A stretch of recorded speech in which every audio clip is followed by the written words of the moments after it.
प्रणाम प्यारे बच्चों, कैसे हो आप सब। आशा करते हैं आप सब बहुत अच्छे होंगे और निरंतर अपनी स्टडी को कर रहे होंगे। हम बेसिक वर्ड देख रहे थे जिसमें हमने बहुत सारे बेसिक शब्दों को जाना और आज के इस शॉर्ट वोकैब की सीरीज में हम कुछ नए वर्ड सीखेंगे। साथ ही बच्चों, जीवन के अंदर शिक्षा का होना बहुत ज़रूरी है। शिक्षा वह एक महान पेशा है जो व्यक्ति के चरित्र, क्षमता और भविष्य को आकार देता है। ये डॉक्टर APJ अब्दुल कलाम जी ने कहा था और साथ ये भी कहा था कि आप अपना फ्यूचर नहीं बदल सकते लेकिन आप अपनी आदतें जरूर बदल सकते हैं। आपकी आदत हमेशा अपने आप को शिक्षा में व्यस्त रखने की ही होगी जिससे आप अपने भविष्य को अच्छा एक आकार दे सकते हो और भविष्य में बहुत सारी चीज़ें आप कम समय में समझदारी के साथ सीख सकते हो।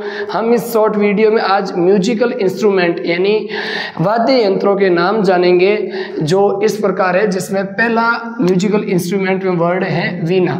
VEENA। वीणा को हिंदी में भी वीणा ही बोलते हैं और इंग्लिश प्रोनाउंसिएशन भी इसका ही वीणा ही होता है। सितार को भी सितार ही बोलते हैं, SITAR सितार। सरोद को सरोद ही बोलते हैं। अगला कॉन्स, CONCS। कॉन्स का मतलब होता है शंख। आपने मंदिर में अक्सर देखा होगा, इसको वाद्य यंत्र को बजाया होगा, तो कॉन्स का मतलब होता है शंख। अगला है टेबर, TABOR। टेबर का मतलब होता है तबला। वैसे इसको TABALA वो भी बोलते हैं लेकिन ये इंग्लिश प्रोनाउंसिएशन की अच्छी स्पेलिंग है। टोमोरॉन, टॉम TOM। टॉम का मतलब होता है ढोलक, ठीक है ना। अगला है क्लेरियोनेट। क्लेरियोनेट CLARIONET। क्लेरियोनेट का मतलब होता है शहनाई। ये एक प्रकार का वाद्य यंत्र होता है जो अक्सर लोगों के द्वारा बजाया जाता है। सिंबल का मतलब होता है करनाल। अगला है आपका फ्लूट। फ्लूट आपको पता ही है बांसुरी होगी, भगवान कृष्ण जी से संबंधित बांसुरी, फ्लूट। Piano, PIANO। पियानो भी वाद्य, पियानो एक वाद्य, पियानो प्रकार का ये एक वाद्य यंत्र होता है पियानो नाम का।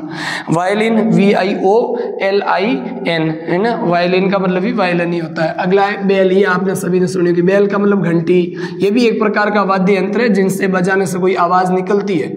अगला है विस्लिन यानी सीटी।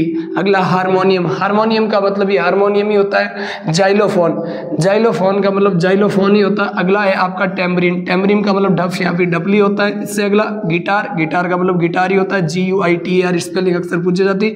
इकतारा, EKTAR। इकतारा का मतलब एक तारा।